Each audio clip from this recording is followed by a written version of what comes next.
बिस्मिल्लाहिर्रहमानिर्रहीम, अस्सलाम वालेकुम। प्रोग्राम ज़रिए बहस में खुशामदीद। मैं हूँ आपका मेज़बान ज़ौक़ अहमद। नाज़रीन, पाकिस्तान के अंदर एक बुनियादी मसला दहशतगर्दी का, जिसकी वजह से पाकिस्तान में ना सिर्फ अमन ख़राब हुआ बल्कि मईशत को भी बहुत नुकसान पहुँचा। फिर बजट का एक बड़ा हिस्सा इस दहशतगर्दी को कंट्रोल करने में भी लग जाता है। फिर उसके साथ साथ पाकिस्तान के अंदर जो बैरूनी इन्वेस्टमेंट आती है वो भी इससे असरअंदाज होती है।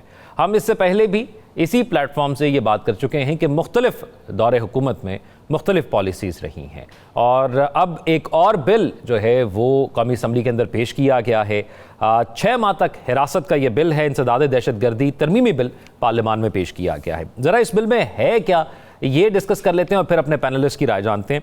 और इस बिल के पेश होने के बाद सोशल मीडिया पर एक कैंपेन भी स्टार्ट हो गई है, जिसमें ये कहा जा रहा है कि पाकिस्तान के अंदर जो बिल जो पेश किया जा रहा है, असल मकसद तो इसका ये है कि जो दहशतगर्दी के मामलात होंगे और जो पाकिस्तान के अमन को ख़राब करने के लिए अनासर होंगे, उनके खिलाफ इसका इस्तेमाल होगा। लेकिन यहाँ पर यह कहा जा रहा है कि शायद इसके सियासी मकासद भी हो सकते हैं, और एक ख़ास जमात की जानिब से सोशल मीडिया पर इसका जिक्र किया जा रहा है कि यह हमारे खिलाफ इस्तेमाल हो सकता है। ये भी प्रोग्राम के अंदर डिस्कस करेंगे।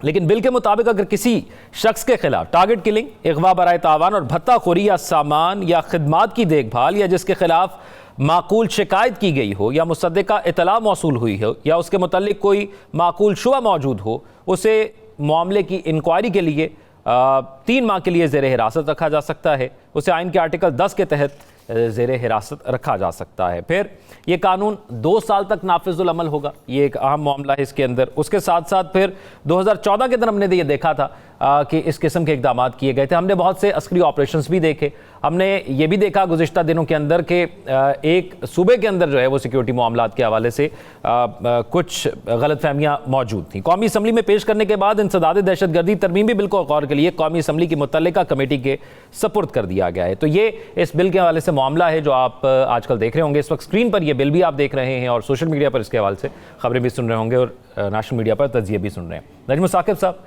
उसके साथ साथ राव खालिद साहब तीनों सीनियर तज्ज़ियाकार हमारे साथ मौजूद हैं। नजम साकिब साहब, मैं बुनियादी एक सवाल जानना चाहूँगा। ये जो बिल लाया जा रहा है, जिसको मैंने मुख्तसर तौर पर इंट्रो के अंदर पेश किया, आपको लगता है कि ये जो बात चल रही है कि सियासी मकासद के लिए भी इस्तेमाल हो सकता है, क्या इसमें भी कोई सच्चाई या सदाकत हो सकती है?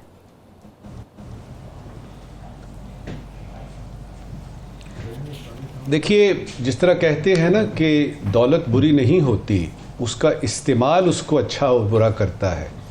इसी तरह से किसी भी दुनिया में कानून कभी भी बना तो उसके इस्तेमाल पे बड़ा है कि आप उसको इस्तेमाल कैसे करते हैं। क्या उसमें दयानतदारी का अमल है, क्या उसमें कुछ सियासी या कोई और माशी या किसी किस्म का कोई आपका वेस्टेड इंटरेस्ट तो नहीं है।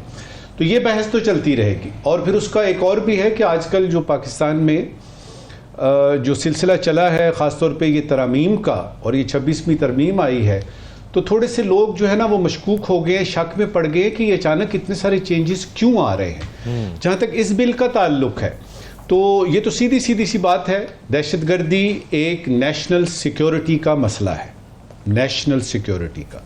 ठीक है कि दुनिया भर में 9/11 के बाद से जो आपकी बहुत सारी हमारी तंजीमें सामने आ गई, अलकायदा आ गई, ISIS आ गई, दाइश आ गई, उसके बाद वो खुरासान वाला भी आ गया हिसाब किताब।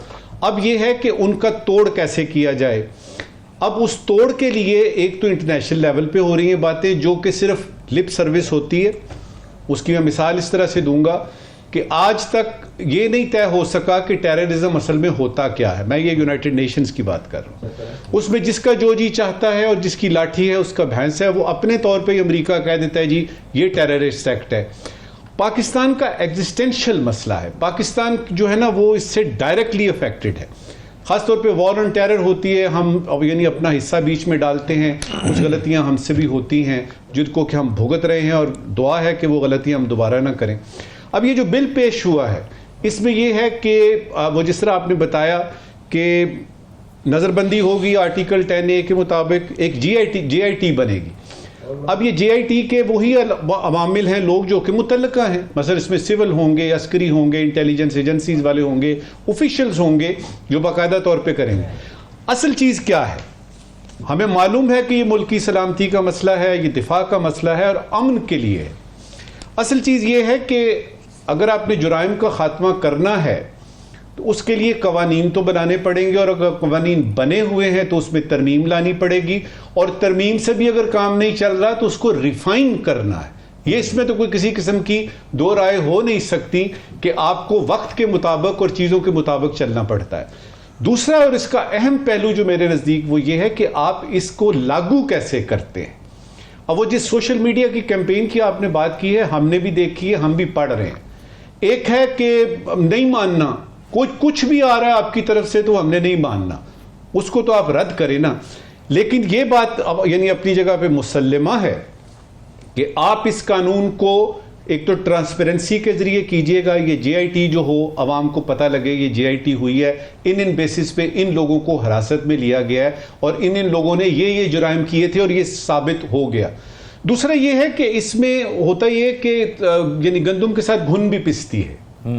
अब उसमें घुन ना पिसे बस। अब ये ना हो कि सियासी मकासद के लिए या किसी और पर्सनल वेंडेटा के लिए या किसी और मकसद के लिए इस बिल को जब ये पास हो जाता है, इसकी आड़ में जो है वो कुछ ऐसे काम किए जाएं जो हम तवक्को करते हैं अपनी इस हुकूमत से, अपने अस्करी इदारों से, इंटेलिजेंस एजेंसी से, और वो जितनी भी JITs बनेंगी, अगर ये हो जाता है तो बिल्कुल बिस्मिल्लाह करके आप इस बिल को पास कीजिए। और दहशतगर्दी के खिलाफ तो पूरा पाकिस्तान यानी मौजूद, हम हर यानी सिविल हो, अस्करी हो, कोई बैंकर हो, कोई डॉक्टर हो, को मेरे जैसे लोग हों, यानी वो जो पढ़ाई वगैरह से वाबस्ता हैं, उन सब का मसला है। क्योंकि दहशतगर्द जो है उसकी गोली या वो हाइब्रिड वॉरफेयर के जो यानी जो टारगेट्स हैं उसमें कोई भी लपेट में आ सकता है। इस तरह यानी मस्तूंग में हमने 2-3 वाक़यात देखे हैं, बलूचिस्तान में देखे हैं, KP में देखे हैं, फाटा में देखे हैं, इस तरह के होते रहते हैं। तो बॉटम लाइन क्या हुई? बॉटम लाइन ये हुई कि इस कानून को हम वेलकम करते हैं, लेकिन तवक्को भी रखते हैं कि ये दयानतदारी के साथ इस पे अमल दरामद होगा। राइट।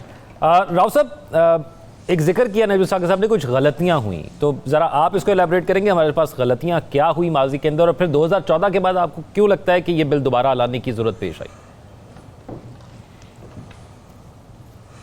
जी बिल्कुल, आपने जिक्र कर दिया। मैं यही कहने लगा था कि ये एक नया बिल नहीं है, ये पहले सनसेट क्लास के साथ आया था APS के बाद 2014 में, और उस वक्त कॉन्स्टिट्यूशनल अमेंडमेंट हुई थी मिलिट्री कोर्ट्स की।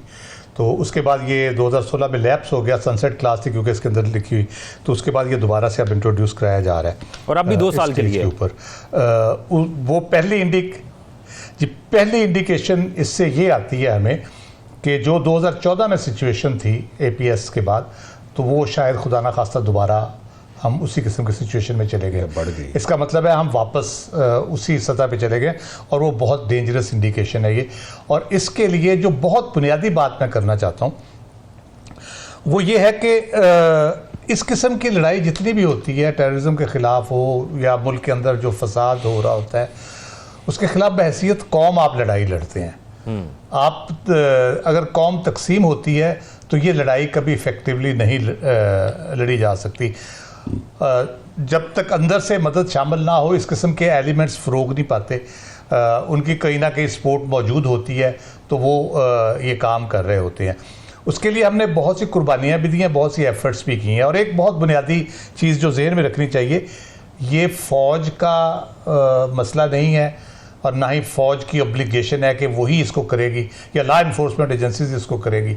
ये हम सब की जो हुकूमत है, चाहे सिविलियन है, आम शहरी है, हर बंदे का उतनी ही जिम्मेदारी है, क्योंकि ये बहसियत कौम, बहसियत मुल्क हमें मुतासर कर रही है हर पहलू से। आपने उसका जिक्र भी किया, माशी सूरत हाल हो, सियासी सूरत हाल हो, एथनिक डिवाइड हो, रिलीजियस डिवाइड हो, तो वो तकसीम बढ़ती है इन सारी चीज़ों से जितना भी है। और इसको बहसियत कौम हमको सबको एक ही एंगल से, एक ही नज़र से और एक ही तरह देखना चाहिए।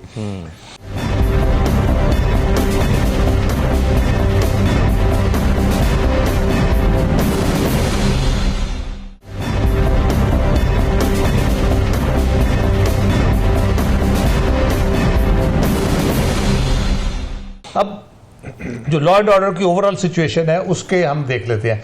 उसमें एक कैपेसिटी जो है हमारी लॉ इन्फोर्समेंट एजेंसीज की सिविल साइड के ऊपर, उसकी बात KP में बहुत काम हुआ, उसके ऊपर वो बिल्ड की गई। फिर इंटेलिजेंस हमारी जो कोऑर्डिनेशन हो, नेक्टा बना सारा, उस कोऑर्डिनेशन की हमने बात करते हैं, वो कितनी इफ़ेक्टिव है। फिर आ जाता है कि हमने जो सारा अब तक एफर्ट किए, कॉम्बिंग ऑपरेशन किए हमने बहुत से इलाकों से, और जिससे बहुत नीचे चली गई ये सारी सर्च जो थी वो ऑलमोस्ट ख़त्म होने के करीब चली गई। तो ये दोबारा से जो हो रही है उसमें कौन सी ऐसी कुव्वतें हो सकती हैं, कौन से ऐसे लोग हो सकते हैं जो इसको फ़रोग दे रहे हैं। ऑब्वियसली ट्रेडिशनल उसमें हमारे जो दुश्मन है वो भी हैं, फिर अफ़गानिस्तान की जो डिस्पेंसेशन है उसकी तरफ से हमें उस तरह से सपोर्ट नहीं मिल रही, तो उन लोगों को मौका मिल रहा है तो हमें दोबारा से टारगेट करने का। अब ये है कि आखिरी बात, क्या ये जो हिफाजती तहवील में जब लिया जाता है तो उससे कोई मसला हल होता है? अंग्रेज़ के दौर से ये कानून चला आ रहा है और मुख्तलिफ कवानीन में इसको इंट्रोड्यूस कराया गया। हमारे इसमें इस कानून में भी 1997 के एंटी टेररिस्ट एक्ट में भी हुआ, उसके बाद फिर पाकिस्तान प्रोटेक्शन अभी हुआ है एक्ट पास 2024 में, उसमें भी है। फिर हमारे जो इसमें जो मुझे सबसे डेंजरस चीज़ जो नज़र आती है वो आर्टिकल 10 का इसमें जिक्र किया गया है आइन के, कि उसके तहत जो गिरफ्तारी होती है आपने 24 घंटे के अंदर पेश करना होता है, वो सारा प्रोसेस जो है, जो प्रिवेंटिव डिटेंशन है उसमें 10 का इतलाक उस तरह से नहीं होगा, ये 10(3) हमें बताता है। तो उस वहाँ जाके फिर उसकी इम्प्लीमेंटेशन पे खदशात और सारी चीज़ें वो फिर आती है। फिर रिसेंट पॉलिटिकल हिस्ट्री है 2-3 साल की जो हमारी, कि यहाँ छींक भी आती है तो ATA लगा दिया जाता है। पहले तो इस पर थोड़ा सा हुकूमत को सोचना चाहिए कि ATA जो एक्ट है उसका मजाक बना के रख दिया गया है, उस मजाक को ख़त्म किया जाए ताकि लोग इसको सीरियसली ले। अगर आप किसी पे टेररिज्म का लगा रहे हैं चार्ज तो वो टेररिज्म का ही होना चाहिए। अभी हमने देखा वो वकील थी ईमान मजारी और उनके हस्बैंड, उनका कुछ झगड़ा हुआ वहाँ ट्रैफिक पुलिस वाले से, उन पे भी ATA लग गया। तो वो इस वजह से ये जो शकूक बात की आपने बात की वो इस वजह से पैदा होते हैं। ज़रूरत है और बड़ी सीरियस ज़रूरत है और बहैसियत कौम सबको इसको इंडोर्स करना चाहिए। राइट साकिब बशीर साहब, ये जो ज़रूरत पर जोर दिया गया इसके कुछ मैं फैक्ट्स पेश कर देता हूँ सवाल से पहले कि ATA के तहत 1997 से 2019 के दौरान 38,800 मुकदमात दर्ज किए गए और 1,87,000 से ज़ायद गिरफ्तारियाँ की गईं। ताहम इस दौरान सिर्फ 9,550 अफराद को सज़ाएँ हो सकी हैं। तो कहीं ना कहीं लूपहोल तो मौजूद है जिससे वो लोग जो मुलव्विस होते हैं उनको एज मिला और वो रिहा होने में कामयाब हुए। इसलिए आपको लगता है कि इसकी ज़रूरत, वक्त की ज़रूरत है? ये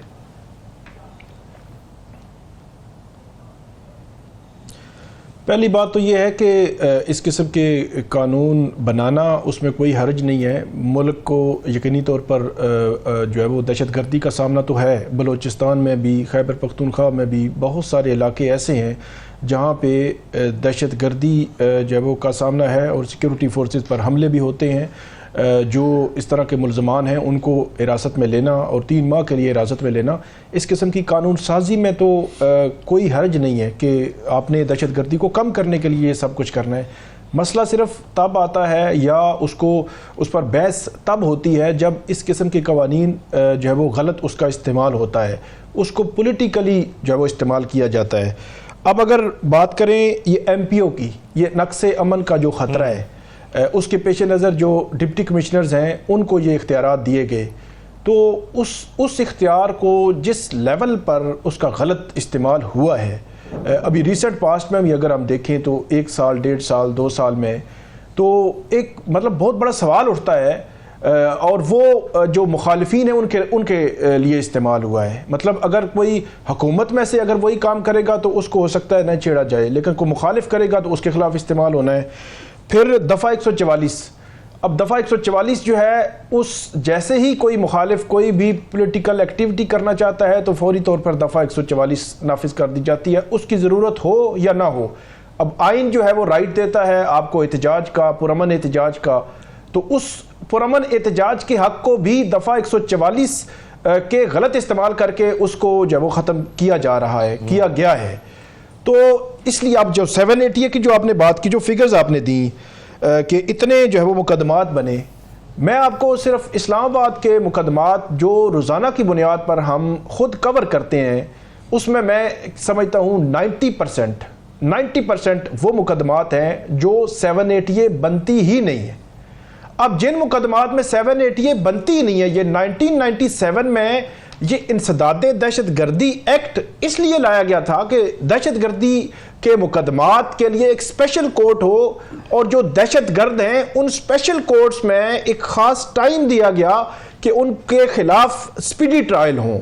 लेकिन ये इसका बहुत बड़े पैमाने पर गलत इस्तेमाल, हाँ, मैं सिर्फ इस्लामाबाद की नहीं बात कर रहा, और भी जहाँ जहाँ मतलब लाहौर से लेकर इस्लामाबाद तक मुख्तलिफ जगहों पे जब भी कोई पॉलिटिकल एक्टिविटी होती है उस पर 780 लगा दी जाती है। अदालत के सामने वो जाते हैं, वहाँ पे 780 अब अट्रैक्ट ही नहीं करती, तो वो जो केस एक्चुअली बन रहा होता है वो केस भी कमजोर हो जाता है जब आप 780 जब आप लगा देते हैं। तो जो आपने फिगर दी, तो मैं ये चाहूंगा कि चीफ जस्टिस याया अफरीदी, जिन्होंने 7 नवंबर को मुल्क भर की जो ATC कोर्ट्स हैं उनके जो इंतजामी जजेस हैं उनको रिपोर्ट्स उनसे मंगवाई हैं, वो उनसे कम ये जरूर पूछें कि इनमें कितने ऐसे मुकदमात हैं जो जिन पे 780 एक्चुअली लगती है। एक्चुअली ये दहशत गर्द है। आप कोई आम शहरी भी, यहाँ इस्लामाबाद की मतलब वफाकी दारुल हुकूमत है, यहाँ की मॉडल पुलिस होनी चाहिए जो पूरे मुल्क के लिए एक मॉडल हो। हालत यह है कि कोई, मैं कहता हूं कि राह जाते हुए कोई मसला हो जाए तो पुलिस 780 लगा देती है, और पुलिस अदालतें भी नहीं पूछती उनसे। कभी किसी पुलिस को, तफ्तीशी अफसर को, SHO को यह नहीं पूछा गया कि आपने क्यों लगाई। तो ये जो हम लॉ की बात कर रहे हैं, लॉ में कोई मसला नहीं है, दहशतगर्दी के खात्मे के लिए आप ये बनाएं, लेकिन हमारे यहाँ जो इस किस्म के कवानीन है पहले भी गलत इस्तेमाल हुआ, और मैं आज आपको बता रहा हूं इसका गलत इस्तेमाल भी हो सकता है। बिल्कुल इसमें ऐसा नहीं है कि कोई इम्कान नहीं है। मैं मुख्तसरन नजम साकिब साहब आपसे अगर जानना चाहूँ तो ये जो तीनों के खदशात थे, तो पैरेलल आपको लगता है कि फिर वो तरीकाकार भी वज़ा कर देना चाहिए कि ये किस पर लगना चाहिए, उसकी कोई हदूद भी रख देनी चाहिए? ऐसा मुमकिन नहीं है। वो इसलिए मुमकिन नहीं है कि आपने कानून बना दिया। आप नोट करें ना, कोई भी केस आता है अदालत में तो उसके 2 वकील होते हैं, एक फॉर बोलता है, एक अगेंस्ट बोलता है। उसके पास भी दलीलें हैं, इसके पास भी सबूत हैं। अब ये जज पे डिपेंड करता है कि वो किसके सबूत और किसकी दलीलों को सुनता है। तो इंटरप्रिटेशन ऑफ लॉ जो है वो एक बड़ा कॉम्प्लिकेटेड किस्म का सब्जेक्ट है, और वो हमेशा से ही सब्जेक्टिव रहा है। आप बात कर रहे हैं, मैं तवक्को कर रहा हूं, हम सब ये तवक्को कर रहे हैं कि लॉ की इंप्लीमेंटेशन में ऑब्जेक्टिविटी आएगी।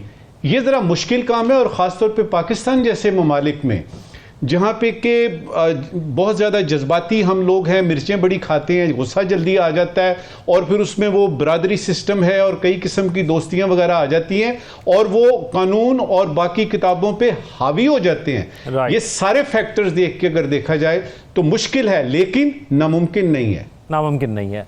अब एक ब्रेक की तरफ हमें जाना है, ब्रेक के बाद आएंगे तो माशी अहदाफ के हवाले से हम गुज़िश्ता हफ्ते भी हमने बात की थी, बड़े अच्छे अशारिया आ रहे थे, लेकिन IMF के तहफ़्फ़ुज़ात अपनी जगह हैं और फिर हुकूमत की संजीदगी कितनी है ये भी इस पर देखना है, अहम सवाल है। इस पर बात करेंगे एक ब्रेक के बाद।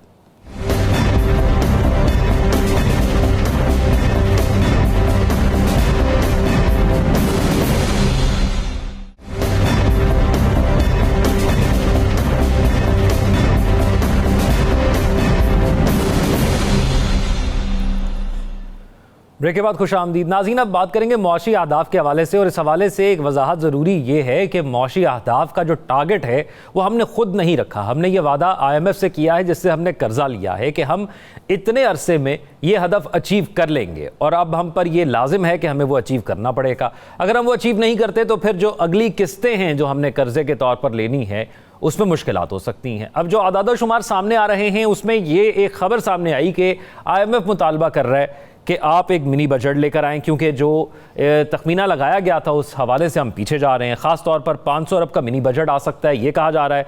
फिर FBR को माली साल के पहले 4 माह में 188 अरब 80 करोड़ के शॉर्टफॉल का सामना है। पहले 4 माह के दौरान 191 अरब रुपए के रेवेन्यू शॉर्टफॉल का इंकशाफ हुआ है, और फिर शॉर्टफॉल के बायस IMF के साथ तय होने वाली शराइत के मुताबिक आने वाले महीनों में इजाफी रेवेन्यू इकट्ठा करने के लिए मिनी बजट लाया जा सकता है। एक तो ये हो गया ये मामला। एक मामला था निजकारी का, जिसकी खबरें हमने बड़ी सुनी, और PIA के हवाले से ये निजकारी का मामला था और कहा गया, और IMF की शराइत में से एक था, और बड़े दावे किए गए कि ये निजकारी का अमल PIA से शुरू होना था और आगे बढ़ना था। लेकिन ये पहली ही निजकारी का अमल 2 दिन कबल हमने देखा, इसका मुझे तो लगता है मजाक बन गया।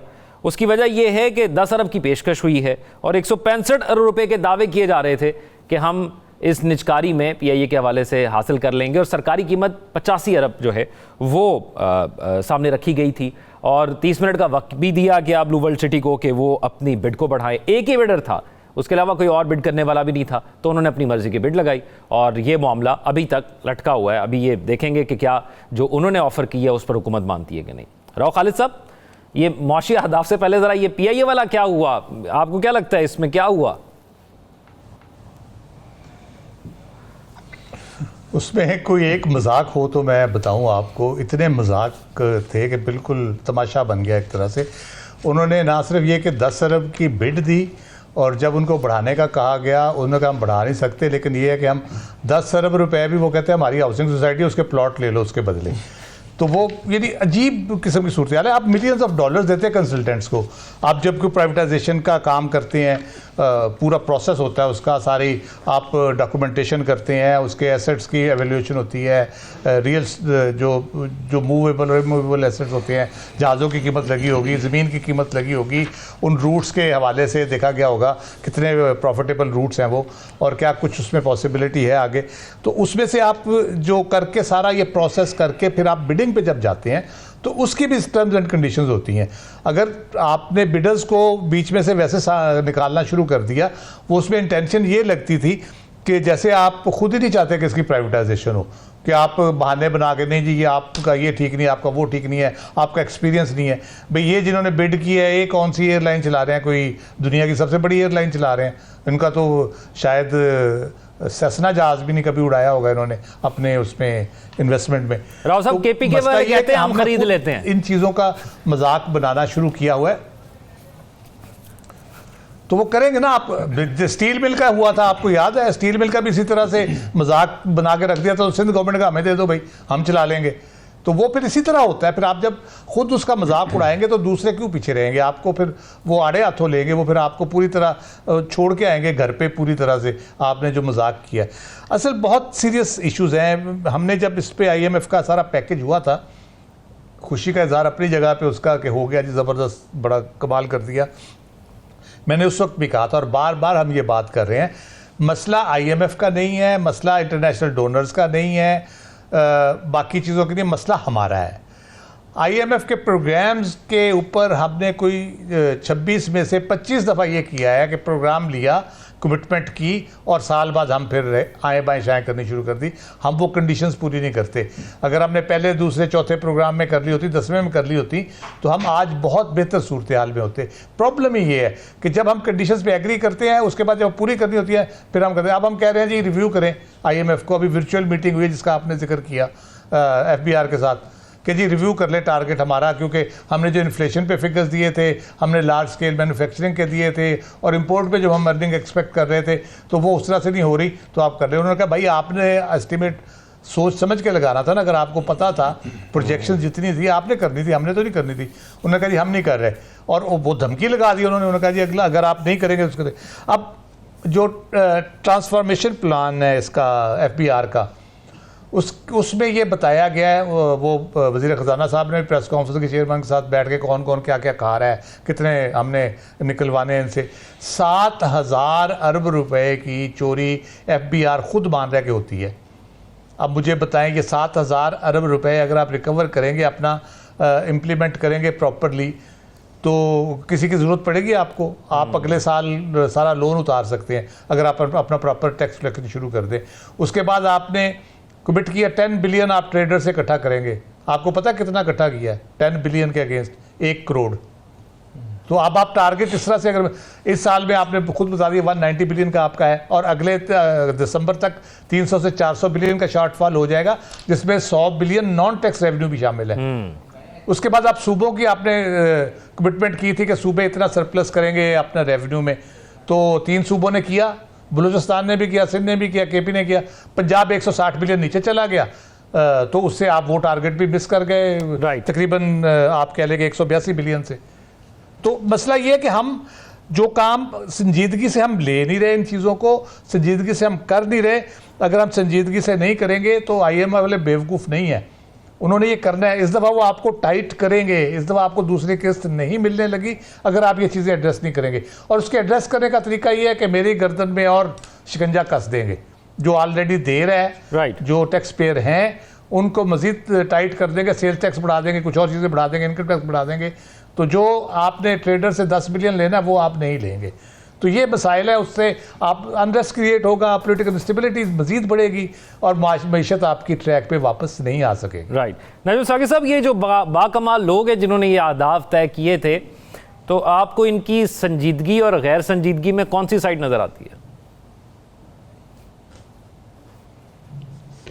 देखिए, ये नॉर्मल हालात अगर होते हैं ना किसी मुल्क के, तो उसमें अहदाफ होते हैं जी कि जीडीपी हम बढ़ा देंगे 6% से 7% कर देंगे, एक्सपोर्ट्स हम 10 to 15% इस साल बढ़ा देंगे, पर कैपिटा इनकम जो है वो हम इतने डॉलर से हम इतने डॉलर कर देंगे नॉर्मल हालात में। पाकिस्तान जैसे यानी जो ममालिक हैं उनका मसला ये है कि उनके अहदाफ ये होते हैं कि कर्ज़ा हम ले लेंगे, कर्जा ले लेंगे तो उसके लिए जो जो कुछ मानना पड़ता है अल्हम्दुलिल्लाह रब्बिल आलमीन मान लेंगे, फिर बाद में देखी जाएगी, क्योंकि इसका जवाब आने वाली को हुकूमत देगी, 2-3 साल तक काम चलाओ ना। अच्छा, अगर कर्जा लेके आपने कर्जा लेके और उस पर डेट सर्विसिंग करके आपने हुकूमतें चलानी है, तो फिर किस किस्म के मुआशी अहदाफ? सिंपल सी बात है, आज तक पाकिस्तानी अवाम को ठीक तरह से ये नहीं बताया गया कि आईएमएफ के बुनियादी 2 डिमांड्स कौन से हैं। आईएमएफ का पहला बुनियादी डिमांड ये है कि आप अपने सारे लोग जो रिच पीपल भी हैं उनसे टैक्स लें। बिल्कुल, इसमें क्या कोई मसला फीसा गौरस है? दूसरी उनकी डिमांड है कि ये जो यूजलेस और ये जो यानी फेवरेटिज्म के तहत सब्सिडीज आपकी हैं, इनको आप बंद करें। अब मुझे बताएं इन दोनों में से क्या हुआ है? हमें इधर उधर डाल दिया जाता है। जो भी हमने कुछ छोटी मोटी बात करनी है, आईएमएफ ने ये कहा। मुख्तसरन तरीन मैं 3-4 सवाल आपके नाजरीन के लिए छोड़ता हूं, अपने दिल पे हाथ रखे कोई भी हुकूमत का जो इस वक्त नुमाइंदा है वो मुझे बता दे। ये 3-4 यानी जो है ना, जो मैं मुख्तसर से सवाल कर रहा हूं, इनके जवाब अपने दिल पे हाथ रख के दायां हाथ जवाब दे दे। पहला सवाल ये है कि क्या हुकूमत जो है वो अवाम के लिए है या अवाम हुकूमत के लिए है? दूसरा सवाल, गवर्नेंस में आप 10 में से अपने आप को कितने नंबर देते हैं? तीसरा सवाल, ये जो मैक्रो इकोनॉमिक्स के हम देखते हैं ना, बहुत बहुत बड़े इशारे आ रहे हैं, इंडिकेटर्स आ रहे हैं जी कि ये यहां चला गया और इंडेक्स यहां चला गया और ये हो गया वो हो गया। दिल पे हाथ रख के बताइएगा कि इन मैक्रो इकोनॉमिक्स इंडिकेटर में जितने मर्जी अच्छे हो जाएं, जब तक इसका ट्रिकल डाउन इफेक्ट नहीं होता तो क्या अवाम में खुशहाली आएगी? आप अगर इन मुख्तसर बहुत आसान सवालों पे देखेंगे आपको समझ आ जाएगी सारी खखेड़ की। बाकी कहानियां हैं, बाकी आपको कोई भी इकोनॉमिस्ट इधर बैठ के बता सकता है जी कि ये हुआ वो हुआ फलाना हुआ। मुझे ये बताइए कि ये 26वीं तरमीम भी हो गई, सारे यानी हिसाब किताब भी चल रहे हैं, क्या अवाम के लिए महंगाई कम हुई है कि नहीं? छोड़े इन माशी अहदाफ को, ये आपने बताने हैं पावर पॉइंट प्रेजेंटेशन में बताना है उनको कि जी देखें ये हमने कर दिया वो कर दिया। बेसिक्स पे आइए, और बेसिक्स में जब आप देखेंगे तो उसमें मुझे कोई इतनी ज्यादा अच्छी सूरत हाल नजर नहीं आ रही। राइट।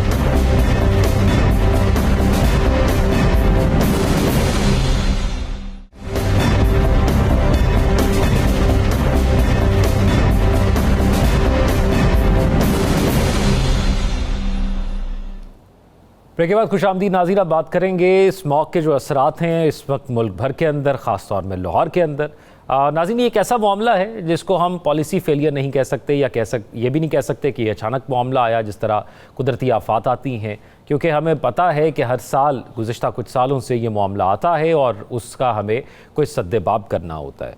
पंजाब हुकूमत ने अपील की है स्मॉग में इजाफे से बचने के लिए शहरी कोशिश करें कि घरों से बिला ज़रूरत बाहर ना निकलें, और फिर मखसूस इलाकों के अंदर एक लॉकडाउन लगाया गया है जिसके अंदर कहा गया है कि शॉप्स को जल्दी बंद कर दिया जाएगा, और उसके अलावा जो है जो धुआं छोड़ने वाली गाड़ियाँ उनके हवाले से भी एक कानून साजी की गई है। नजम साकिब साहब, ये पूरा साल गुजर जाता है जब ये मामला हम देख लेते हैं हवा के अंदर स्मॉग को, तो उसके बाद हम देखते हैं कि हुकूमत की फुर्तियाँ भी शुरू हो जाती हैं। आपको लगता है कि ये बर वक्त करने से मामला हल हो सकता है अगर कुछ इकदाम किए जाए? देखिए, उसके लिए तो हमें क़याम पाकिस्तान के बाद जो सूरत हाल थी, कायदे आज़म के बाद ख़ास तौर पे उस पे जाना पड़ेगा।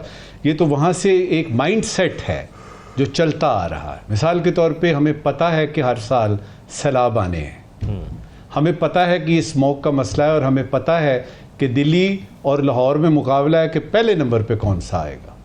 अब ये कहना कि जी वो हिंदुस्तान भी तो नहीं ना कर सका, तो हमारे लिए तो प्रॉब्लम है। ये सीधे सीधे से आपको पता है 4-5 बातें बता देते हैं आपको कि ये वजूहात हैं। मिसाल के तौर पे आपकी कॉप्स बर्निंग होती है, ये जो आपके यानी जो आपकी जो खेतों में होती है ना, जो भी ये इसको आप बर्न करते हैं, हवा में हिसाब किताब होता है। मिसाल के तौर पे फॉसल फ्यूल्स आपके जो हैं वो आपको इस्तेमाल, फैक्ट्रियाँ लगी हुई हैं लाहौर के इर्द गिर्द। अब सवाल ये है, और फिर ट्रैफिक तो है ही जिसमें कि मोटरसाइकिलें, चिंचियाँ और बहुत कुछ जो गाड़ियाँ धुएँ छोड़ने वाली, ट्रैफिक का इंतज़ाम नहीं है, 500 रुपये दें, जो मर्ज़ी किसी या तो चलान करवाएं या 500-1000 रुपये दें, बात ख़त्म। तो इसको पूरे विशियस साइकिल को देखना पड़ेगा। मुझसे अगर पूछेंगे तो मैं 3 बातें करना चाहूँगा लाहौर के लिए भी, और उस जगह पे जहाँ पे कि ये स्मॉग का मसला है।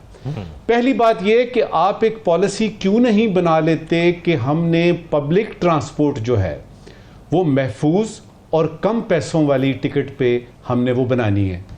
आप पब्लिक ट्रांसपोर्ट चूंकि प्रॉपर नहीं है सिस्टम आपका, लिहाजा मोटरसाइकिलें और ये सारी जो हिसाब किताब है वो होता है। दूसरा ये है कि जो फैक्ट्रियां आसपास लगी हैं जो सामने आपको धुआं दे रही हैं, इनको बंद क्यों नहीं करते? नहीं जी, वो तो सिफारिशें आ जाती हैं। फैक्ट्रियां बंद की तो वो तो हमारा जो यानी होता है, जो एक्सपोर्ट्स हमारी होती हैं, उसमें कमी आ जाएगी। ये बात ठीक है। अब इसका मतलब ये है कि क्या ये सारा कुछ इसी तरह चलता रहेगा और हम छुट्टियां दे देंगे, हम लॉकडाउन कर देंगे? ये होते हैं क्राइसिस मैनेजमेंट की चीज़ें। देखिए, स्मोक का मसला है या कोई भी क्रॉनिक प्रॉब्लम है, उसके दो चीज़ें होती हैं। एक होता है क्राइसिस मैनेजमेंट, एक होता है कॉन्फ्लिक्ट रेजोल्यूशन। कॉन्फ्लिक्ट रेजोल्यूशन के लिए एक मजबूत हुकूमत चाहिए जो कम से कम 5 साल जम के रहे, प्रोविंस में भी और इधर भी, और उनको पता हो कि इसका बाद में हमें हिसाब लिया जाएगा। इतनी बड़ी कोई बात नहीं है, ये कोई मसला ही नहीं है, ये हल हो सकता है। ये हल हो सकता है। राव साहब, मैं तो लाहौर में बैठा हुआ हूँ, तो मैं आपको बता सकता हूँ कि यहाँ पे तो आप खबरों में भी सुन रहे होंगे, यहाँ पे हालात बहुत ख़राब हैं। हम गुज़िश्ता 2 हफ्ते के अंदर देख चुके हैं कि ऐसे दिन भी रहे कि ऐसा लगा कि प्रॉपर धुंध हो गई है, ख़ासतौर पर रात के औकात के अंदर, और फिर वो सेहत पर भी असरअंदाज हुआ। तो ये इससे छुटकारा या इससे बचत कैसे मुमकिन है?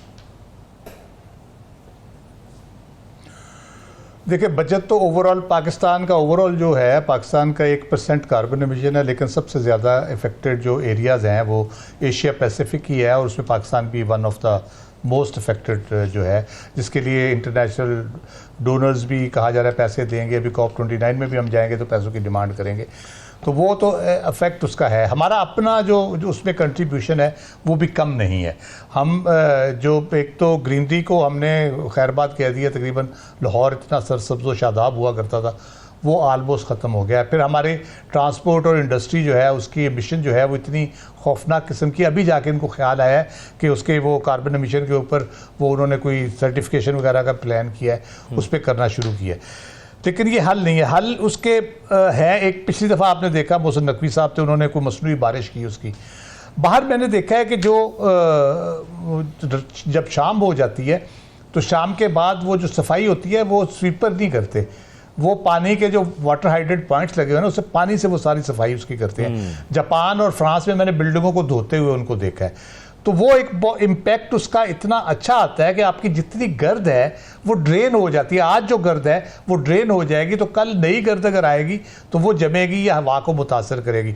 तो अगर थोड़ा सा इस पे इनिशिएटिव लिया जाए, सड़कों को धोया जाए, बिल्डिंग्स को धोया जाए, उस पर आप डेली बेसिस के ऊपर अगर टाइमली उस पर काम शुरू कर दें, मेरा ख्याल है उससे जो गर्द से आलूदगी होती है वो कम अज़ कम उसका कंट्रीब्यूशन कम हो जाएगा। उसके बाद ऑब्वियसली आपने स्टेप्स लेने हैं, जो आपने इंडस्ट्री है या दूसरा आपने आर्टिकल 3 उसका इन्वोक किया हुआ है कैलेमिटी एक्ट का, तो उसके हवाले से आपने जो किया है। अच्छा, उस पर भी जो खबरें आ रही हैं वो स्ट्रिक्ट इम्प्लीमेंटेशन कोई नहीं हो रही। जिस एरिया में मोटरसाइकिल बंद किए गए, मोटरसाइकिल जा रहे हैं वहाँ पे, बाकी भी उसी तरह से वो जो खाने पकाने के इंतजाम है और बाकी चीज़ें वो भी उसी तरह से चल रही हैं। कुछ सीरियसली उसकी इम्प्लीमेंटेशन नहीं की जा रही।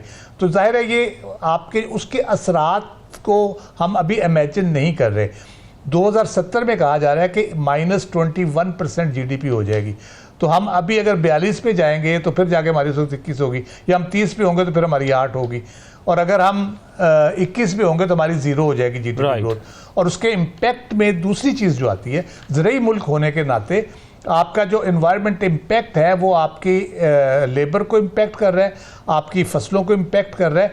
तो ये सिर्फ माहौलियाती मसला नहीं है, बीमारियों का मसला नहीं है, ये ज़िंदगी और मौत का मसला है। At the end of the day आपके पास खाने को भी कुछ नहीं होगा, राइट। यानी ये सिर्फ एक पहलू नहीं है, इसके और भी पहलू हैं। साकिब बशीर साहब, ये आप क्या समझते हैं बुनियादी जो इस वक्त फैक्टर होंगे, मुख्तसरन बताइएगा कि उसमें से क्या चीज़ें बेहतर करने की ज़रूरत है? मेरा ख्याल है उसके लिए हमें इस्लामाबाद को देखना चाहिए। यहाँ पे ग्रीनरी भी है, यहाँ पे रक्षा भी नहीं चल रहा। ये मतलब बड़ी वजूहात हैं इसमें। जो आपको लाहौर में एक तो रक्षे भी हैं, गाड़ियाँ भी हैं, जिस तरह नजम साकिब साहब ने कहा कि जो पब्लिक ट्रांसपोर्ट है, अब पब्लिक ट्रांसपोर्ट जो मेट्रो है या इस किस्म की जो पब्लिक ट्रांसपोर्ट है, ये तो ज़बरदस्त है। इस किस्म की ट्रांसपोर्ट को ज़्यादा से ज़्यादा मुतारफ़ कराया जाए। और इसी तरह जो दीगर जो ममालिक हैं जो इसको ख़त्म करने के लिए जो इक़दामात कर रहे हैं, जिस तरह भारत में जो ये जुफ्त और ताक गाड़ियों के जो नंबर्स हैं उनको मुख्तलिफ़ दिनों में, मतलब जुफ्त वाली जुफ्त कुछ दिनों में और ताक वाले दिनों कुछ दिनों में उनको चलाने के हवाले से उन्होंने इसके कोई इक़दामात किए थे। तो इस पर जो है वो काबू पाया जा सकता है। फिर लॉन्ग टर्म मेरे ख्याल में पॉलिसी बनानी पड़ेगी हुकूमत को, क्योंकि शॉर्ट टर्म जैसे ही ये मौसम आता है तो उसके बाद तो सारे इक़दाम शुरू कर दिए जाते हैं, लेकिन जो भट्ठे हैं उनके हवाले से भी एक पॉलिसी, गाड़ियों का जो धुआं है उसके हवाले से भी एक मुस्तकिल पॉलिसी जब तक नहीं होगी तब तक इस किस्म के मामलात जो है वो इनका सामना रहेगा। और अब जो बरतानिया के हवाले से ये बताया जाता है कि वहाँ पे भी इशू था, तो उन्होंने जो कबूतर थे उनके पोल्यूशन जो सेंसर लगाकर वो चेक करने की कोशिश की थी, वो कितनी आलूदगी किस जगह पे है, उसको किस तरह जो है वो उसको कम किया जा सकता है। इसके अलावा जो आज मैं पढ़ रहा था, जो वज़ीर इत्तलात हैं पंजाब की, वो कह रही हैं कि ये फ़ज़ाई आलूदगी जो है वो भारत से जो है वो ज़्यादा आ रही है और भारत को कंट्रोल करनी चाहिए आलूदगी। तो मेरा ख्याल है हमें अपनी तरफ भी देखना चाहिए। और मरियम नवाज़ साहिबा कह रही हैं कि वो भारतीय जो पंजाब के वज़ीर आला हैं उनको वो ख़त भी लिखेंगी, तो वो एक जॉइंट कोई इस हवाले से या उनसे कोई मुआवनत करें कि उन्होंने कैसे इस पे काबू पाने की कोशिश की है, उनसे कोई मदद या हेल्प की। चले अगर किसी एक बात पर इकट्ठे हो जाते हैं तो ठीक है। अली अमीन गंडापुर जो है, एक मिनट सिर्फ एक बात, अली अमीन गंडापुर अगर बात करें कि अफगानिस्तान को हमने कोई बात करनी है तो उस पर तो हम तनकीद करते हैं, अगर मरियम नवाज़ वही बात करें पंजाब के वज़ीर आला के हवाले से तो उस पर तनकीद नहीं होती। ठीक है नजम साकिब साहब, आज के सवालात जल्दी से। ज़रूरी सवाल ये है कि सुनने में आया है कि IMF का पैकेज मिलने के बाद पाकिस्तान को दूसरे आलमी मालियाती इदारों से भी फंड्स मिलने की राह हमवार हो गई है। ज़रूरी सवाल ये है, आखिर कब तक हम एक कर्ज़ा लेकर दूसरे कर्ज़े की राह हमवार करते रहेंगे, कब तक कर्ज़ा लेकर कर्ज़ा उतारते रहेंगे? आज का गैर ज़रूरी सवाल, आजकल अमेरिका और बरतानिया से ख़तो किताबत का सिलसिला जारी है। अचानक अमेरिका और बरतानिया को खान की रिहाई का पड़ गया है। गैर ज़रूरी सवाल ये है कि इस तरह की ख़तो किताबत का कोई अमली तौर पर भी फ़ायदा होता है या ये सिर्फ कंपनी की मशहूरी ही यानी आपका मकसद है? राइट, हमारे नाज़रीन सोशल मीडिया पर इन सवालात के देंगे। अपना ख्याल रखिएगा। अल्लाह हाफ़िज़।